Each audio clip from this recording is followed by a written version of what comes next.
Next question. Interesting question to which I don't know the answer. Can subluxations occur in utero? Can you become subluxated before you're born? And what would be the result if a baby was born and kept subluxation free from birth on? Superman, superwoman? That's the question. Let me address myself to the first part first. Can subluxations occur in utero? I don't see any reason why not. Obviously, I've never been there to find out. In theory, I would imagine, in theory, if mother takes a fall, force could be transmitted. It'd have to be a pretty tough force, I imagine, to get through the amniotic fluid. Remember, the innate intelligence is pretty smart in the protection the baby is given to start with. Nevertheless, there are vertebrae in there, even though they're largely or totally cartilaginous. And the baby in utero has all kinds of protection. Nevertheless, theoretically, it's possible. I think it is much more likely for subluxation to occur at birth. When we see standard obstetrical procedures, it's a wonder any baby delivered by an obstetrician is not subluxated, if in fact any are not. There's been quite a lot of talk about where the first subluxation occurs, and I would say it's probably in delivery. It appears that obstetricians don't like babies to be born in nature's own sweet time because it comes at inconvenient times. Baby's born at 1 o'clock in the morning. Obstetricians don't want to go out at 1 o'clock in the morning. Of course, it happens at 1 o'clock in the morning because it does take exactly 280 days, see, right to the second. Oh, but never mind. Whatever it is, sometimes obstetricians force delivery at a time convenient for them. And they do that by the use of drugs. The reason the baby is not born naturally prior to its full term is that the baby's not yet in position, the mother's muscles are not yet ready, and while the pitocin or other drug will force a violent contraction of the mother's muscles, the uterus contracts, expelling the baby. It does not put the baby into the proper position. So the obstetrician does that by either a medieval torture device called high forceps or by hands.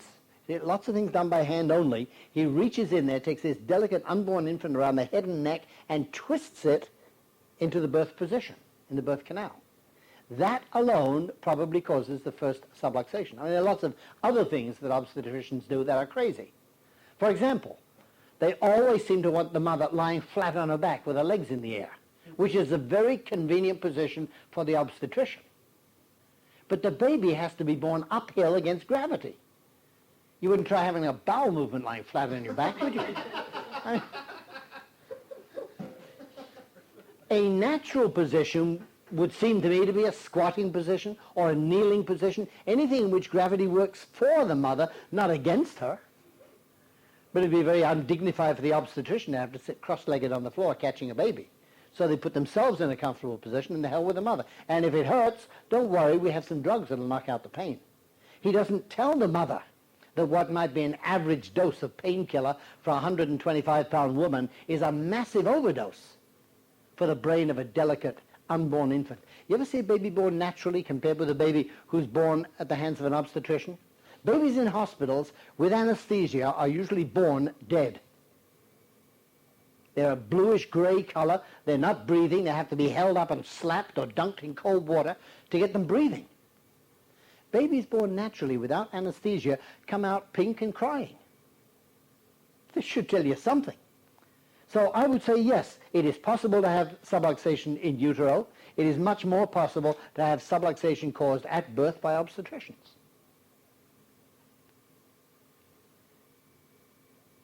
Let's proceed with the other part of the question. Oh no, the other question, no, is separate. All right, let's go back to this one. Dealing with the result of an infant checked for subluxation at birth and kept subluxation free from that point on. Are we looking then at Superman or Superwoman? No.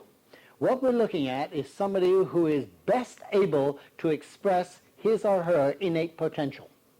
That's all. You haven't changed the genes, and even kept subluxation free. You haven't said they're not going to be shot up with vaccines. I mean, a baby is born, the very first thing that happens is that silver nitrate drops are put in the eyes. So kids get medicated from the instant of birth on. You can't get into school without this vaccine and that vaccine, or without a knowing mother or father making a hell of a fuss. Most mothers and fathers don't know they can, or are just not interested in making a hell of a fuss, so the kids are raised medicated even if they're raised subluxation free. And no matter, even if they were kept subluxation free, if they were kept away from all pollutants, fed only natural foods, well nourished, well rested, everything done perfectly all of their life, they still couldn't be any better than their own genetic heritage would allow. So you're not going to get Superman or Superwoman in the first generation. But we didn't get this body screwed up in one generation either. We didn't get the world screwed up in one generation. It took us a long time. And some way you have to start on the road back. How about this kid raised subluxation free, growing up to maturity subluxation free, meeting and marrying and reproducing with somebody else raised subluxation free? Now we have a second generation subluxation free. Can genetic damage be reversed? Answer, yes, in spite of all of the scientific nonsense proof to the contrary. Let me share one thought with you, and then I'll get off this topic. We know that the DNA molecule, this little double helix which controls genetic structure, can be damaged chemically, as with thalidomide. It can be damaged by radiation. It could possibly even be damaged physically. We don't know yet. When the atomic bomb was dropped on Hiroshima, obviously a lot of people died. But there were some pregnant women there who didn't die. They didn't get a massive enough dose of radiation to kill them. But it did cause a mutation in this double helix molecule, so that the babies were born hideously deformed. Some of them died because they were so deformed. Others survived. Unfortunately, because the damage was genetic, those damaged genes had to be passed on to their next generation, so they would be born as deformed as their parents. Unfortunately, for pretty theory, they weren't. Second generation were born, quote, normal, unquote, meaning just like the scientists who made the examination. That's what normal means. And nobody could understand it. When you damage a chemical molecule and you pass the damaged molecule along, it can only replicate itself. But somehow these molecules reverted to what they thought they were supposed to be, what the molecules thought they were supposed to be. And I heard a scientific discourse on this in which somebody decided that it seems as though there's some sort of mysterious intelligence in the molecule which knows what a human being should look like, and reverted it to that. Ain't that weird, beloved? Huh? I mean, that's voodoo, that's chiropractic quackery, that kind of talk. Intelligence in molecules. Yeah? So that genetic damage can be undone through successive generations. A human body that is expressing its maximum has more to pass on to the next generation. Let's talk about the cumulative damage of subluxation for a moment. If I have a subluxation right now, it doesn't cause sciatica in my leg. What it does is produce a disharmony in my body, so that the 70,000 billion cells of my body are no longer supporting each other as well as they should. Every single cell is functioning at less than its capacity, including my sperm cells. Now, if I pass one of those distorted, weakened cells on to the next generation, it can never then be all that it could have been. It is imperative that kids be raised free from subluxation so they can pass the best part of themselves on to the next generation, and pass the best part of themselves onto the next generation, and the next, and the next. I wonder what it would be like. We're talking about Superman and Superwoman. I wonder what it would be like if we had not a child raised with chiropractic, but 10 generations raised subluxation free. Now, would that get rid of the pollution? No, that wouldn't, but they might. Imagine not people raised for 1 or 2 or 10 generations subluxation free, but how about people raised for 1 or 2 or 10 generations understanding the philosophy of deductive reasoning and shaping their world by that philosophy and passing it on to their next generation. Incidentally, this idea of deductive reasoning, which is so weird that it's uniquely chiropractic and is at variance with the entire scientific community, suddenly isn't quite as at variance as you might have thought. There's a new Einstein on the horizon, and this is not new stuff now, I'm going back 10, 15 years. At the University of California at Berkeley, where so many new things happen, there is the head of the physics department who's being hailed as the new Einstein, and his name is Fritjof Capra. Capra wrote a book called The Tao of Physics. Then he wrote another book called Turning Point, and if ever you want some not-so-light reading, pick up Turning Point particularly, in which he says that the inductive thinkers have set understanding back 1,000 years. And I'm not quoting him exactly. He says people like Newton and Bacon trying to understand immaterial things by reducing them down to mechanical models have done all knowledge a tremendous disservice. That all of science is based upon blatant error because we have no way of quantifying intangibles. That all these great scientists, the founders of science, Newton and Bacon themselves, have missed the boat because they discounted entirely intangibles. You think you're listening to B.J. Palmer or Reggie. And here's this guy, he's a recognized leader. The new Einstein, the greatest physicist alive today, and he's saying what you and I are saying. So maybe we're not quite as off the walls as other people thought. Maybe we're just leading the pack instead of following. What can we do with a society raised subluxation free to the second and third generation and educated to an understanding of the philosophy to the second and third and 10th generation? We can do what we set out to do in the first place, change the world. Unless, of course, you like the world the way it is, in which case don't make any changes. Where is all this funny stuff going to start? How the hell do you get people to a whole generation? That's easy. They're in your town right now waiting for you to educate them. All these young families coming into you, ready to start life anew, can be guided by you into chiropractic thinking, or they can be raised by society into society's thinking. If you want it, you can have it. Just get out there and talk to them. Next question. Another tough one. Oh, wait, there's a little one sneaked in. I didn't even see this one. Do viri have an innate intelligence? Like most philosophical questions, it's very easily answered by definition. What is a virus? What is innate intelligence? Virus is a living organism. What is innate intelligence? That part of universal intelligence which is within living organisms to nurture and protect them. So every living organism has an innate intelligence. A virus is a living organism, therefore it has an innate intelligence by definition.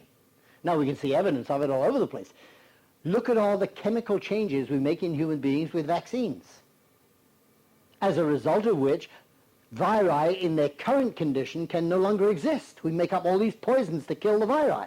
We decided in our almighty wisdom that we are fit to know which organisms are fit to live and which ones should be killed. Who decides which are the flowers and which are the weeds? I mean, we as chiropractors, we love all living things except those damn flies. They spread disease. We'll kill them.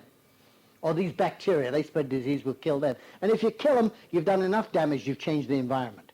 But when you fail to kill them, when you introduce poisons in the body to kill a virus and you don't kill them all, those that survive, acting with their innate intelligence, change. Now they're a new virus, producing new symptoms and a new disease. And all of a sudden, we've got this horrible new disease against which we have no defense and won't have for the next 20 or 30 generations. In the meantime, they go through 20 or 30 generations in 10 minutes. Yeah, the virus has an innate intelligence. Every living thing does. Okay, we've answered that one. Next. Why are certain substances, such as sugar, cocaine, heroin, alcohol, nicotine, etc., addictive? Why are certain chemical substances addictive, and why doesn't the body reject them?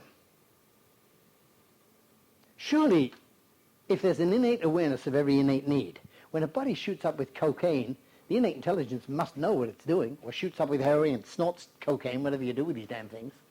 Surely the innate intelligence must know what it's doing. Why does it go back for more? Answer, it doesn't go back for more. The educated mind goes back for more.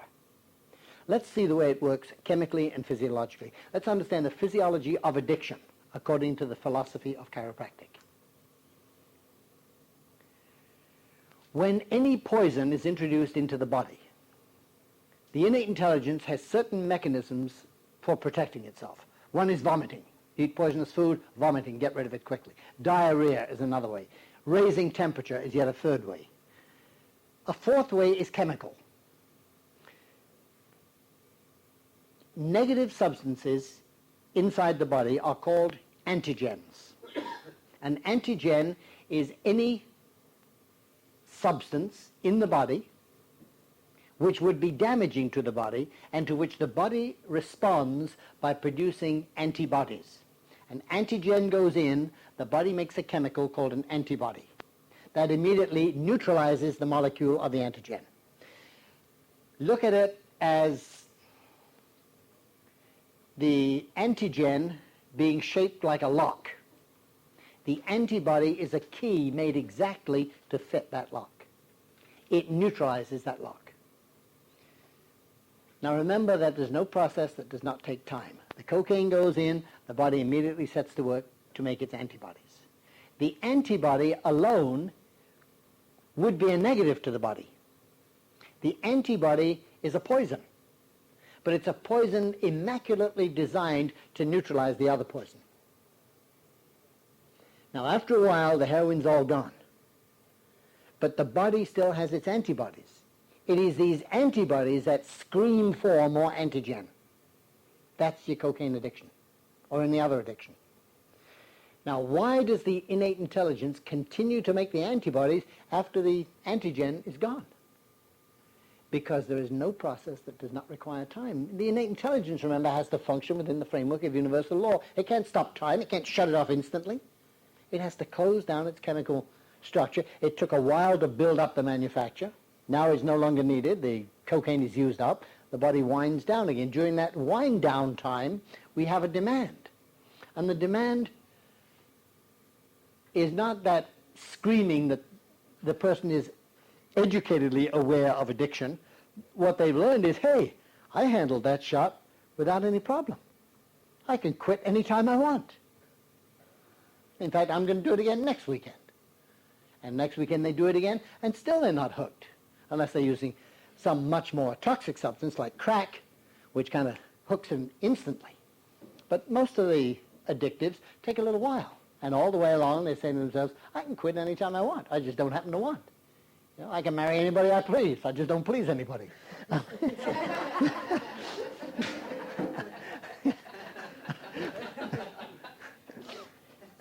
I can quit any time I want. And in the meantime, their body gets into a routine of making antibodies. And then when finally the person says, hey, this is on far enough, I'm going to have to quit the addictive drug, the antibodies are still screaming and irritating and demanding and producing symptoms. And the weak person who can't tolerate those symptoms says, I have to have the drug. And that's what addiction is all about chemically. Why doesn't the innate intelligence stop? It does, but it doesn't always stop when we want it to. Why not? Because it can't. It has to function within the framework of universal law. Complex chemicals take time to be designed and built and created to exactly fit. By the time you got the machinery running, it's already cranking out enough that it'll take time to cut it back down again. So that's why the body sometimes falls victim to this addiction thing. Why doesn't the innate intelligence stop it? It can't. The innate intelligence must do what the educated mind tells it. Damn it, the first time you lit that cigarette, you choked and spluttered and turned green. You had all the warnings in the world. Your innate said, I don't want it, get it out of here, and you knew it, but you looked around and everybody else was doing it, and you persevered, and sure as hell you won. Okay. Then after you've had a few of them, hey, it's not quite as bad anymore. Now I kind of like it. And the innate intelligence is making all the antibodies. And then one day you say, hey, I'm going to quit. And you quit, and the antibodies are still there screaming for more. And you say, well, maybe I'll just have one more. Maybe I'll cut down. The most stupid thing any smoker does who wants to quit is cut down. It's guaranteed that you can't quit if you're constantly feeding your body the thing that causes it to make the antibodies. If you want to quit, you've got to do it cold turkey. Every quit smoker will tell you that. You got to do it cold turkey. It takes a lot of guts and a lot of pain. You have to decide whether it's worth it. Whether we're talking about Coca-Cola, chocolate, sugar. Yeah, but why doesn't the body want us? Why do we have a craving for chocolate, for heaven's sakes? Why do we have a craving for sugar? Because these are substances that don't exist in nature. Innate intelligence doesn't have terribly good defenses against anything that doesn't exist in nature. The body was designed to survive in nature. We've come along and we've screwed up nature. We've invented this wonderful thing called sugar. You couldn't chew enough sugar cane to give your body a problem. Your jaws would ache long before your sugar need was stimulated. But when it's refined like that, and then people want to quit, and instead of quitting and changing their taste buds, they go into some substitute, whether it's methadone or equal or whatever else substitute they're using, but that's just as addictive as the stuff they're trying to kick. If you want to get off of sugar, re-educate yourself to get away from your sweet tooth. Don't feed the sweet tooth with other things. NutraSweet. NutraSweet is wonderful because it has no side effects, meaning nobody yet knows what kind of damage this poison does. Just understand it's another chemical that doesn't exist in nature. I believe that anything that doesn't exist in nature wasn't meant to be put inside the human body. Sugar exists in nature, yes, but in simple sugars or complex sugars in combination with other things. It's the refinement process that makes them unnatural and makes them addictive. Same is true of chocolate, same is true of anything to which people get addicted. Things that don't exist in that form in nature. I'm just trying to think, I can't think of anything to which people get addicted. Well, I was going to say I can't think of anything to which people get addicted that exists naturally. I guess tobacco grows naturally. I don't think you're meant to breathe in burning leaves. I don't know. It just seems something wrong somewhere. All right. Yeah, I can say that. I did it for years. Nothing worse than a reformed drunk. All right, here's a more serious philosophical question. At the subatomic level, the majority of scientists believe in the indeterminacy principle. That is, that there's a randomness at the subatomic level.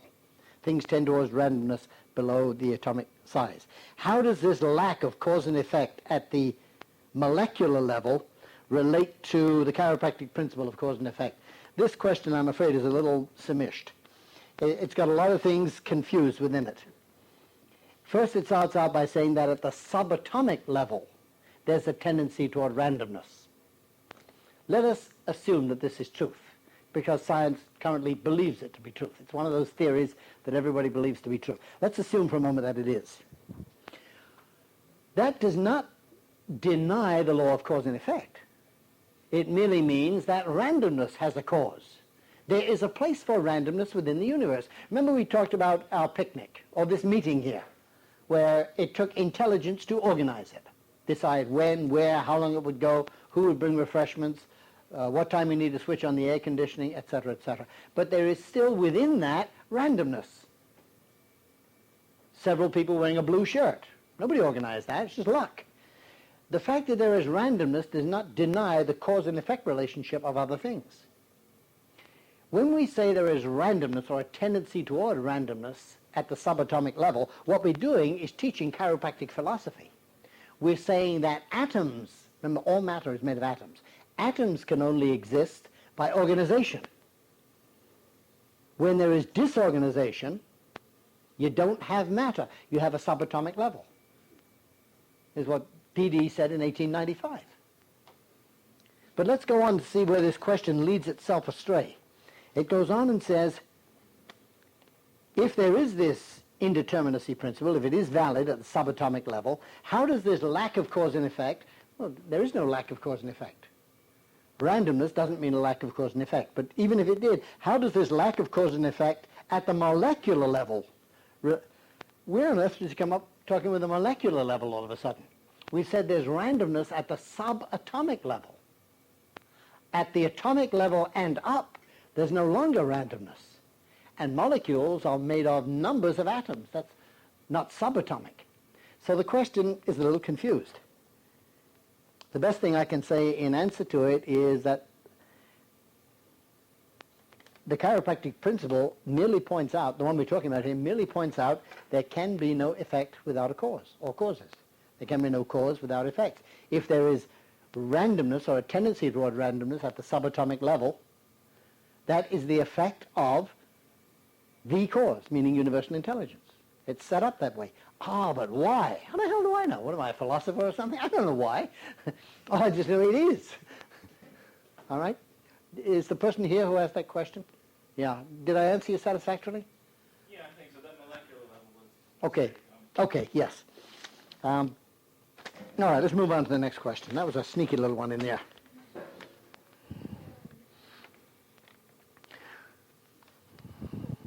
Oh, here's a little beauty. What right do we have in interfering with the nerve system function? The question says nervous system function. I changed that to nerve. We don't have a nervous system. There's nothing nervous about my system. I have a nerve system. What right do we have in interfering with the nerve system function when we accuse medicine of interfering with heart function, kidney function, etc., etc.? We say it's wrong for them to mess up the systems, and yet here we are messing up the nerve system. In actual fact, of course, we're not doing that. There are some chiropractors who believe that they are stimulating nerve function or inhibiting nerve function. That would never be the purpose of chiropractic. Chiropractors do not stimulate nerves, they do not inhibit nerves, they allow freedom of nerve channels. By keeping the nerve channel free, we restore to the innate intelligence the ability to stimulate or inhibit nerve function according to its knowledge of the needs of the body. So we don't interfere with nerve function. But I want to go on and take that question a step further. What right do we have to interfere with anybody's body at all? I was posed this question by a student at Sherman College who meant it very seriously. He had a life decision to make. His religion taught him that everybody has a right to form his or her own karma and to follow it. And what right did he have, believing as he did, to interfere with the karma of other people? Maybe they are meant to have that subluxation. What right do I have to come along and interfere with their karma to change it? And before I get down to that seriously, let me share with you something. The only question that has ever stumped me at a layman lecture.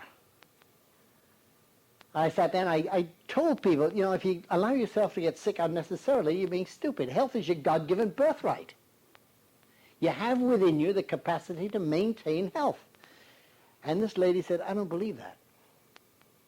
I believe that man is being punished for original sin, and he's supposed to be sick.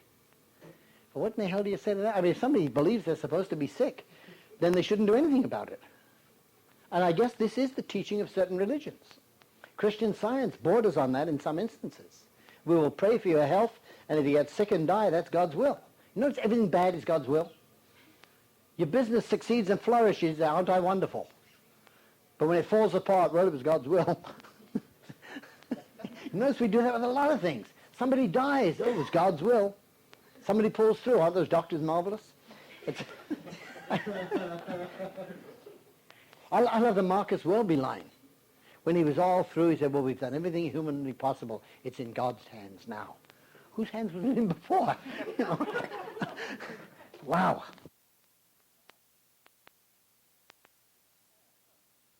All right, so what about this karma thing? How do you handle this for yourself? Do people not have a right to decide their own karma? Who are you to interfere with their subluxations? And the answer that I gave to that young Sherman student, who is now a very fine practicing chiropractor, was, first of all, this is a decision that only you can make. But I believe this, that that person came to my office for chiropractic directed by his or her karma. Or if they attended my layman lecture and heard about chiropractic, they were directed there by their own karma. It's not my choice that they came into my office. They came seeking this intervention in their karma. Maybe it is their karma to get rid of their subluxation. Just as you can say it's my karma to keep it, and if you believe that, then keep it. It's not my problem. But if you believe it's your karma to get rid of it and express more of life and serve better, then you come to the right place. And I shared that thought with him. And we talked away half the night eating brown rice and drinking caffeine-free tea. And he stayed. He stayed at Sherman, and as they graduated, became a fine chiropractor. So that's it. Do we have any right to interfere with somebody else's nerve system? No, we don't. The reason we don't have a right to interfere with their nerve system is that we don't know whether it should be increased or decreased. I wouldn't want to stimulate or inhibit a nerve system, or blood pressure, or temperature, or pulse pressure, so I won't play with acupuncture. I know you can manipulate people's pulse pressures up or down, but you don't know where they should be. I could stimulate nerve channels. I could stimulate meridians, but I don't know what the norm should be for that person at that second. That's why I feel chiropractors don't have the right to stimulate or inhibit any function of the body. The only thing we have a right to do is to investigate to our own satisfaction what the innate intelligence is trying to do with the vertebra, and if it can't do it, supply the universal force which the body can convert into an adjustment, opening the channels. That does not increase the amount of impulses. It allows the innate intelligence to select and create and transmit exactly the right quantity and quality of impulses that might be needed from second to second. All right, moving on. Several years ago, in your tape, The Valley of the Blind, you predicted the death of chiropractic. Where do you now see the future of chiropractic?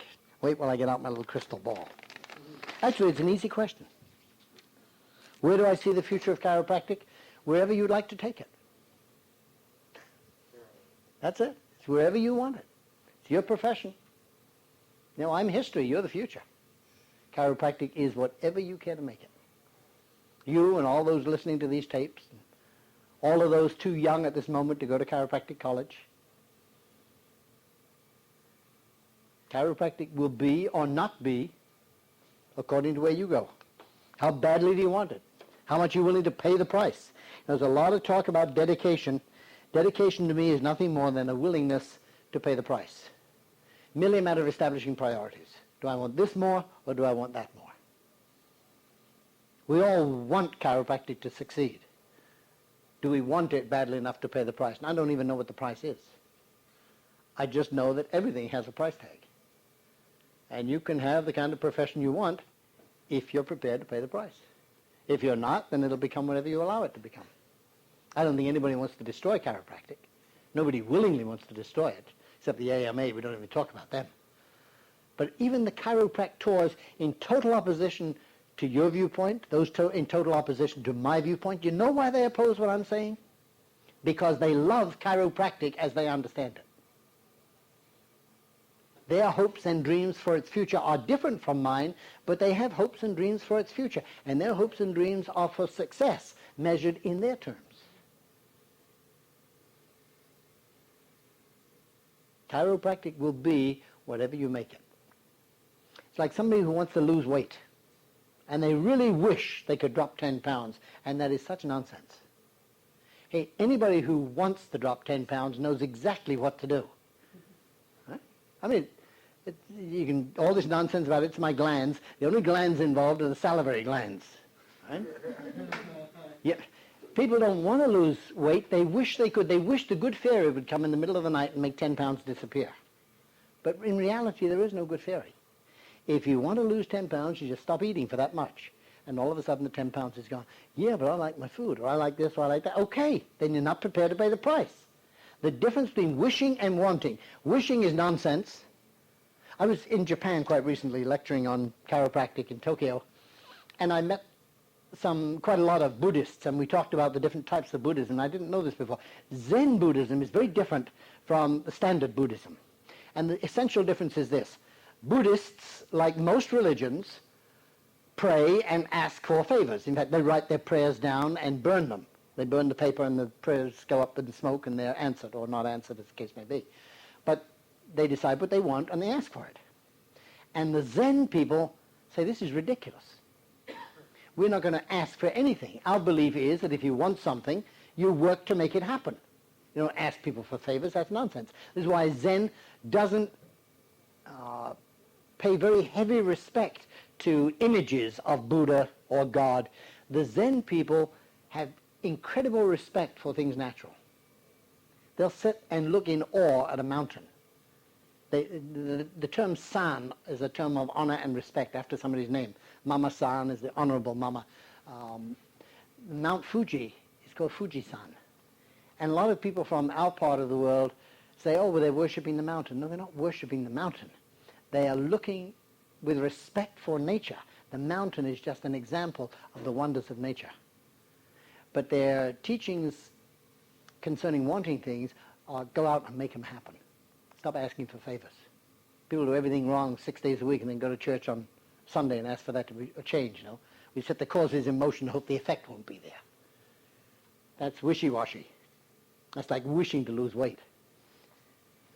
Like wishing to change the world or wishing to change chiropractic.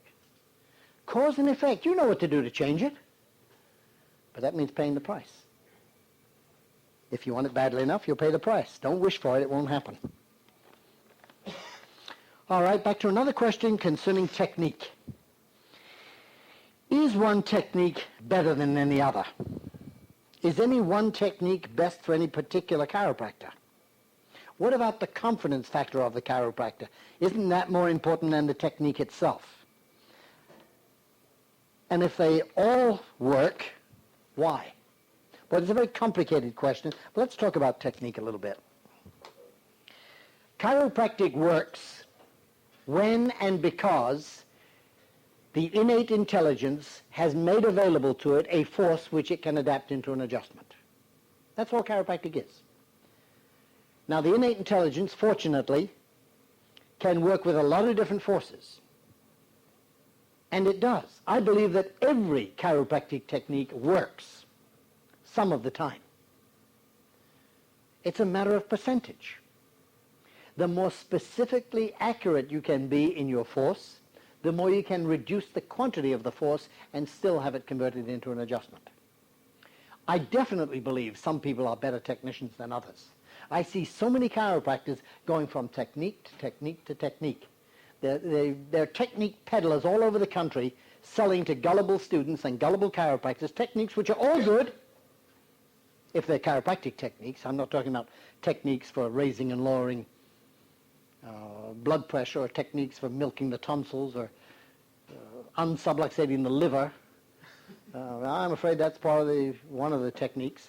I'm talking about techniques whose purpose is the correction of subluxation. Even in those techniques where the chiropractor thinks he or she themselves are moving the bone to where it belongs. They're measuring minutely on an X-ray and pushing the bone so many degrees in this direction. The innate intelligence makes adjustments in spite of them, using the forces that they put in. Those chiropractors are successful. And the people will use one technique for 2 or 3 years very successfully, and then all of a sudden it doesn't work for them anymore. And they go off and take another technique, another weekend, and they learn this new technique, and they come back and they tell everybody how wonderful it is. They throw out everything else and use nothing but this technique, and they get wonderful results. And 2 years later, they've dumped that one, they're off taking another one, and they change from technique to technique to technique. What they forget is, with every technique they're leaving behind, there are a lot of good chiropractors being very successful with that technique. It's less the technique than the way it is administered, particularly the confidence factor of the technician. Now, we have to be very careful here, and I must point out again something I've said before. Most people, when evaluating their technique, do so by the world's worst criterion, results. The more confidence you have in your technique, the more you pass that confidence on to the patient, And the placebo effect is that you see results that aren't there, and they feel results that aren't there. The placebo effect will wipe out symptoms, but it will leave the subluxation. The only thing that's going to get rid of the subluxation is for the innate intelligence to get a usable force. Fortunately, in every one of these techniques, they're all putting in forces, and the innate intelligence is getting adjustments and results a significant percentage of the time. But I do believe that some techniques are better than others. I believe even more than that, that some techniques are better than others for a particular chiropractor, according to his or her body shape, body size, body style, their understanding, their communication. There are things that make certain techniques better for me and other techniques better for you. As long as they all embody the principles and the good utilization of the laws of physics and leverage, I can't find an objection to anybody's technique if it is, one, safe. Above all else, it must never do harm. No ripping and tearing. And two, it must be effective enough of the time to warrant it. Remember this, if they don't go to you for your technique, if they hadn't come to you for your technique, they probably would have gone to somebody else for his or her technique. So in going to you, you are denying them the care of somebody else. And that's okay if you're doing a good job. And I don't expect you to be perfect on every single patient. All I expect is that you be the best that you can be on that day and at that time. On another patient, on another day, at another time, you're going to be less effective or more effective. All we can do is the best we can. The one thing the patient is entitled to from every chiropractor on every visit is our total concentration and dedication on doing the job on that person. There's a lot of sloppy chiropractic going on. Chiropractors' minds focusing on other things. Damn it, in good chiropractic care, I don't care what technique you use, how long does it take to actually work on the subluxations of that patient? If you cut out all the bullshit talk, cut out all the medical diagnostic tests, and you just did your chiropractic, how long would it take you? I have been criticized by chiropractors because of the size of my practice. Up in Ontario, it is unethical by law to see more than 40 patients a day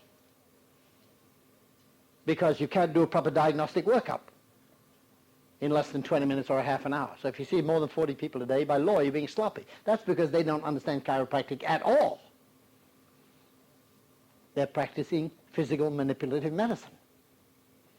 And when I was seeing 300 patients a day regularly, 7 days a week, Christ, on Sunday morning we see 200 people before lunch, regularly every Sunday morning. And chiropractors would say to me, well, it's about all you can do is see them. How long are you spending with a person? Somebody came in and timed me. Found out it took about 1 minute and 15 seconds with each patient. And for this I was criticized. Well, about all you can do is see them. What kind of a quality care can they get? And I said, hey, hold it for a minute. When you check your wife, how long does that take you? And she said about 1 minute and 15 seconds. If you're spending 1 minute and 15 seconds on your wife and 20 minutes on somebody else's wife, there's something wrong somewhere. Right? I think that most of the time the chiropractors are spending with their patients is bullshit time. We're rapping, we're talking about the weather, we're talking about how they feel, let's test how many degrees of movement you have today. I'm doing everything you've ever said about good chiropractic. You're teaching them by your actions that your words are all just that, words. But if it's only going to take a minute, minute and a half, the only technique I know that really would take a little longer, a lot longer, would be Logan technique. We have to maintain your contact and sustain it for 5, 10, 15 minutes. It's one of the reasons I would never use Logan technique. I don't think there's anything wrong with the technique, but it just takes too damn long. And I only have, 2 thumbs. So I can only take care of 2 patients at a time, and it would take forever. Very good friend of mine practiced Logan technique, and he's got this little old lady on the table, and he's taking his contact on the sacral notch. And she kind of looks around at him, a Jewish lady. This is in Brooklyn, nice Italian chiropractor, Jewish lady on the table. She was up in her 70s. She looked around. She said to him, Sonny, does your mother know what you do for a living?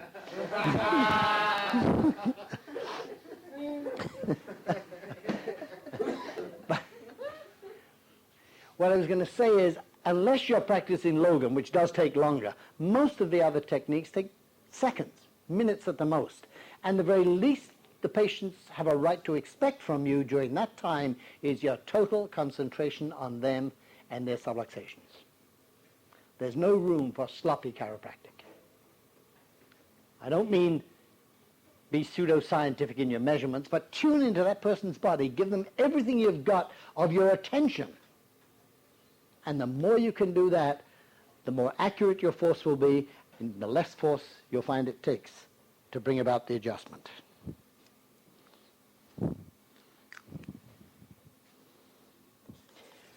Here's another question. What do we tell the patients about technique differences? Supposing you go home and change your technique. What do you tell the patients?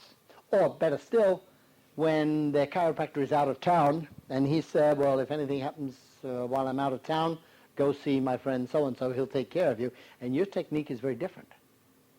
Or you've been away and you come back and your patients have been to somebody else who uses this super scientific technique and has told them, in fact, this is a better technique.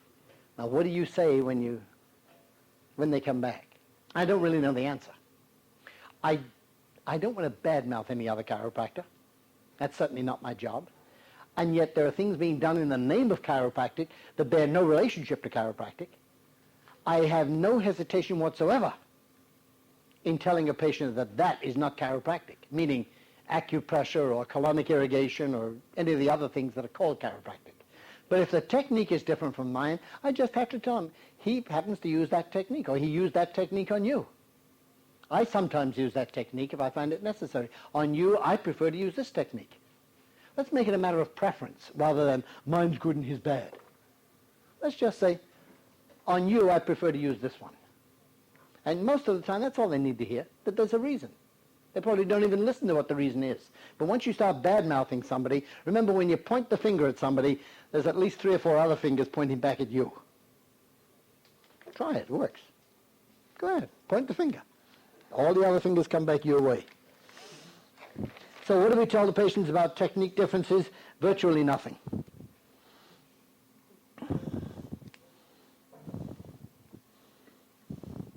That one I can't answer because it's going to take forever. Can you give us some guidance on good sequence and emphasis in a patient education program? Yes, I can, but I can't do it tonight, and I can't do it on this set of tapes because that's a whole different program unto itself. I hate to get commercial about this, but I do have another set of tapes coming out which will include practice management secrets. There's no other way to say it. Yeah, there are other tapes coming out dealing with practice management, particularly patient education. I believe the secret to good chiropractic practice is patient education. And I do have tapes. I have an actual series of lectures out on charts and tapes that go with it where you can hear the sequence. I don't think there is one magic sequence, and if you don't do it this way, you can't do a good job. I do believe, however, that the emphasis must always be on the right thing. The emphasis must always be on the need for the brain to be in communication with the other body parts. We've got to stop talking about pain and sickness and disease and focus the attention on why the kids should be raised subluxation free. If you're not doing that, as far as I'm concerned, there's no hope for the future. That is the future of your practice as well as your community. Remember that most of the people coming into your office know nothing about chiropractic. And it's a damn shame if they walk out knowing as little as they did when they walked in. They come in thinking it's good for backaches, and if you don't turn that around, if you give them one word about it helping their backache, they won't hear everything else you said. The big tendency, the big cop-out is to give them a little bit about their backache and kind of lead them into the other stuff. The moment you give them that little bit, that's what they'll latch onto. They won't hear the rest. They're going to pick out which 20% of what you said they will listen to. And they'll pick out the one they can relate to most, their backache, their sciatica. If you don't want them to relate to that, don't say it at all. Spend all of your time talking about the real stuff. It doesn't matter which 20 minutes of that they accept, just as long as they get some of it. Now, can I give you the details in the sequence? Not here, but it is available on other tapes. All right, I've saved one question to the end. Last one. I want to take issue with your statement that the most important thing that a chiropractor can do is educate. I think the thing that is uniquely chiropractic and so important is the adjustment. Would you discuss that? Obviously, without the correction of vertebral subluxation, there's no such thing as chiropractic. The practice of chiropractic is, in fact, the location, identification, and adjustment of vertebral subluxation. When I said that I believe education is much more important, I think I said 95% of the good you can do is in education, only 5% in the adjustment. The reason I said it was that you can't change the world by getting rid of backaches. You can't even change the world by raising kids subluxation free to the second and third and 10th generation. They've got to be given a philosophy to understand. That means something.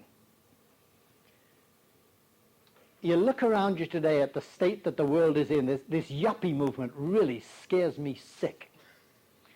You know, I was raised in the 60s. I don't know what you think of the hippies, but I was part of them and proud of it. We were people who rebelled against the profit motive.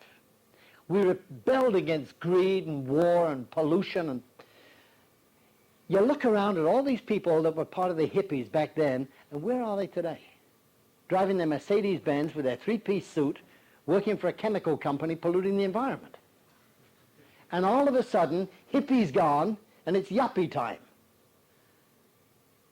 What do you think is the number one subject being studied by women in college today? The number one subject, how to make money. Business, the number one choice of women. Certainly it's the number one choice of men. If everybody's concerned with how to make more money, who's going to save the world? I'm concerned about this. The only people that have a philosophy worth sharing is you.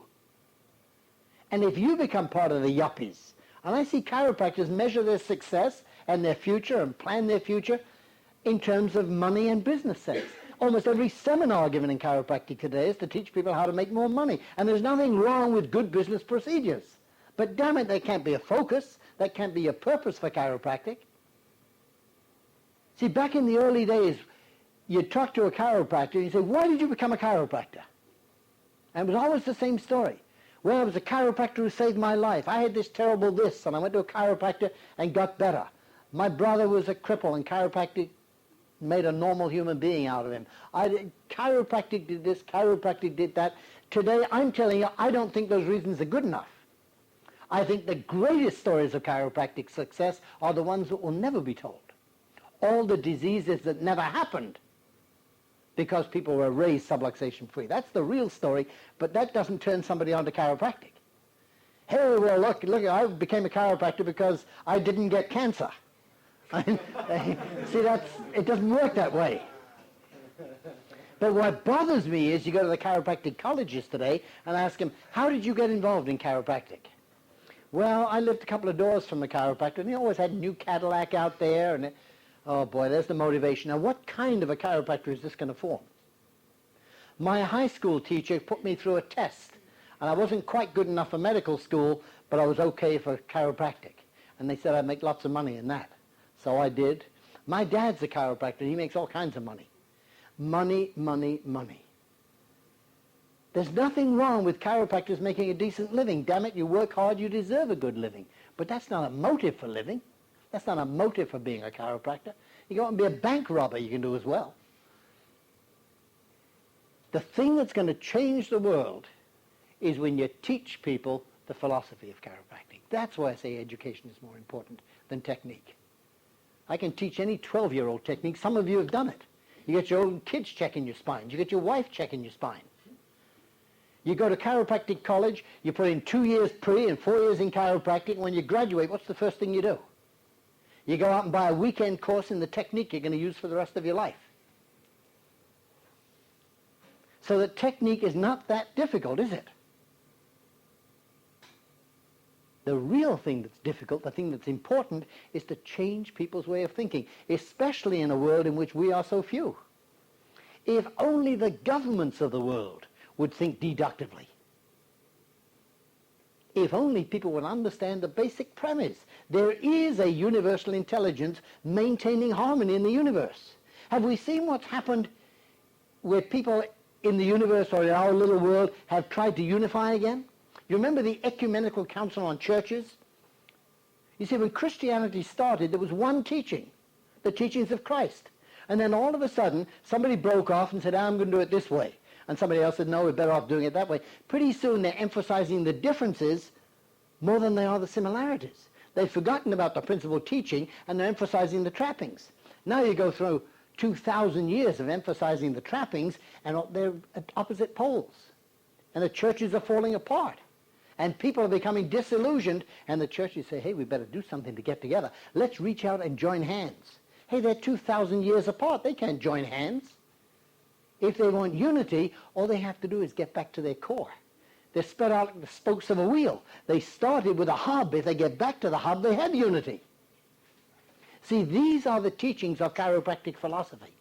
That harmony in the world comes from every single cell in the body of mankind responding to the needs of the entire body instead of to self.